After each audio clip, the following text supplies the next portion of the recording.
All right, y'all. So here we are underneath the car.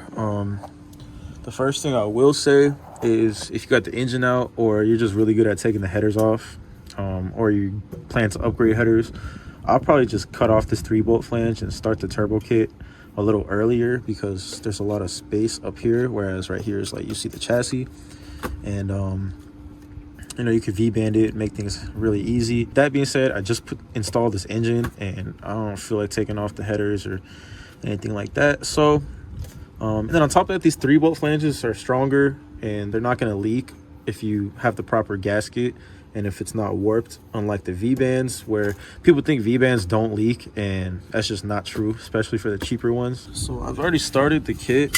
This is half of the kit right here. This goes right here.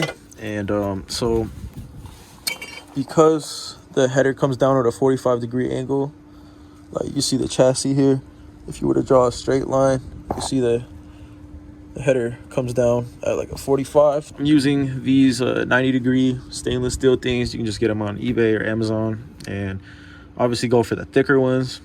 But since this comes down 45, we just need a piece that goes up back 45 and a little bit towards the right, and then that 45 comes back down, V-band, and then boom, turbo sits right there. I have this piece kind of made up a little bit already, and sits right here like this, and you can see the turbo just sits right there, and it looks on camera like there's not much room and like the turbo is going to be sitting on the fucking ground, but I promised you that the turbo will be tucked higher than the lowest point of the vehicle. So then as for the turbos themselves, I'm just using eBay like T28 style turbos. Like they're pretty similar to like the GTR size turbos. And another thing I'll say is don't weld a V-band on directly to the turbine housing. You should probably just cut off the flange first, but I don't have a bandsaw and I didn't realize how tall it would make it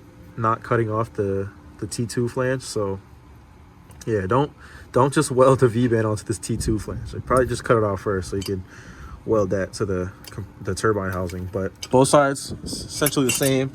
Very easy, simple little fucking pipe to make. I'm using internally gated turbos. I never ever seen anybody use internally gated turbos on these cars. I think actually I seen a video by Chris Drift where he makes a twin turbo kit like this, but he like cuts the chassis up like crazy, and his car is like a track car, and internally gated turbos make it so that pipe is just a simple pipe to the turbo and that's it. You don't have to have it go over here and then fucking cut a hole in it and then have another pipe off spring there and come over here and have to get the wastegates here. And especially on this side between the chassis and the wastegate and the downpipe, it's just, it's a little tight. You got the chassis right here, and then you got this fuel line right here, and you don't want it to get too close. But other than that, it's pretty chill. And then on this side, you really don't have too much to worry about. Just make sure you don't get too close to the slave cylinder mechanism, or else otherwise, it's gonna hit the compressor housing when you're trying to put the clutch in and out. So re-weld it all up, and boom, the turbos are officially hard mounted. Then we can start working on the oil lines, because that's the next essential step for the turbos working, other than just being on the car. So you can see we're starting right here. We got this brass block and it taps into the oil pressure sensor, so it's right below the oil filter. And we're gonna have a 1/8 NPT to a -4AN line fitting right here, and that's where this -4 line is gonna go. Haven't put the fitting on yet. It goes to here, and we got this is a check valve, so it needs to see 2 psi. If it doesn't see 2 psi, it won't open and let oil into the turbos. And the reason for that is because without the check valve, there's residual pressure in the oil line, and then it drips and seeps into the turbo, the center housings. And since the turbos aren't spinning and they're not on, they're just going to pull up in there, and they're going to start leaking out the seals, and it's going to give you dripping in the morning or the next time you drive your car, and it's going to smoke a little bit, and it's just annoying. So that's why you get one of these, so that way when you shut off the car, the residual oil pressure isn't enough to get past this. Your turbos won't drip, it won't smoke or anything. So it goes up and over the subframe. You can kind of see it you can see it hooks around right here, the power steering line right there. And you see the motor mount comes to this side, and it comes to a T-block here. And then this T-block, you can see, you can tuck it up if you want to. But one side goes over here, and then boom, we got this side. I gotta shorten it up a little bit, and this will be the oil feed for this turbo on this side, and this one you can see will be the oil feed for the turbo on this side.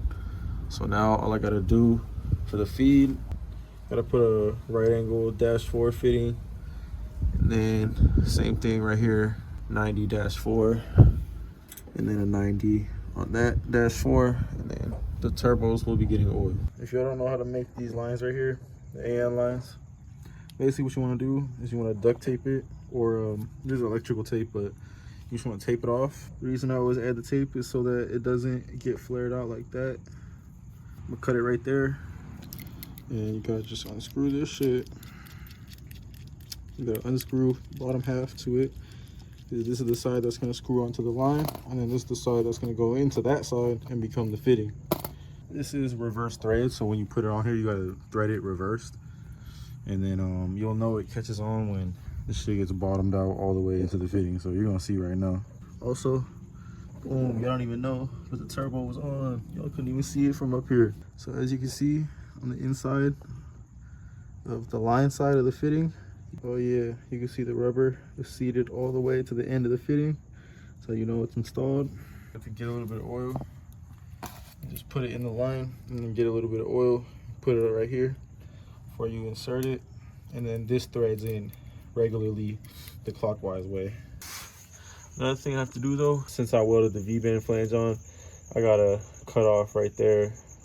I gotta cut off all of this right here that's to the left of my finger, because otherwise this 90-degree fitting won't be able to go on to where it needs to go. So if you're running this type of flange, you're probably gonna have to do your hot side piping a little different. You're probably gonna have to go a little in, probably gonna have to angle it inward, and then have it where the V-band is more closer to the transmission, so you can clock this housing a little bit more that way, or even have it go out and then aim in, so you can clock it that way, and just have it so that this flange is not at the top. But for me, since I welded on a V-band, you know, this flange is facing up, so since it's V-band, gotta trim all that off. All right, y'all, so we're back. As you can see, I chopped off that part, so you can see on that side, I didn't feel like doing it, but you can see the T28 flange is still there on that side.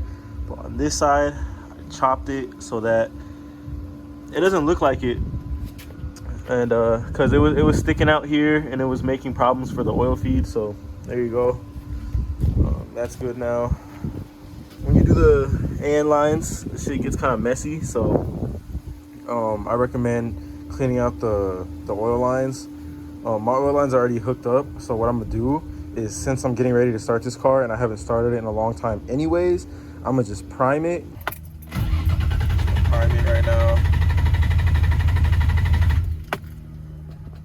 Alright, y'all, so it's been a minute since I recorded, but I got the oil boxes made now. So you can see they're just little small oil boxes.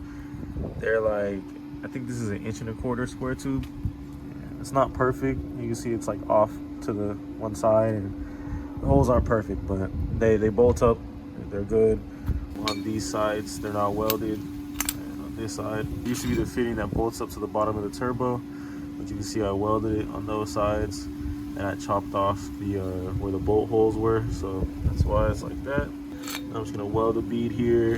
Same thing on the other side. Weld a bead here, and get ready to go. All I did was I just, you know, used the gasket to make a template, and went like that and measured it out, drilled out the holes. You see one side it has all the holes, one side it just has the bolt holes for the bolts to go all the way through.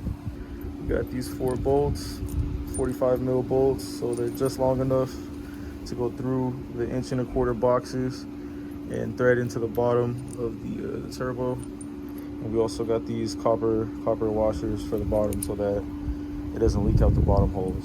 So it should be good. Fingers crossed. Got the 2 bolts in, got the end cap on. Haven't cleaned it up yet. I just want to test it for leaks. Boom, right there. that's pretty much gonna be it for this one. Like I said, gotta get these 2 lines to the T, and then all I gotta do is wire this up, and then it can start and idle, and I can make sure the oil system is good. In the next video, we're gonna be starting on the down pipes and the Y pipe that'll connect to my single exit right there, and then we're also gonna be starting the charge piping. So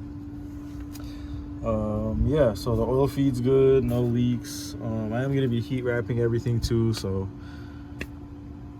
stay tuned for that. We got some pretty good progress here in the car, so I'm gonna see you on the next one, and stay tuned.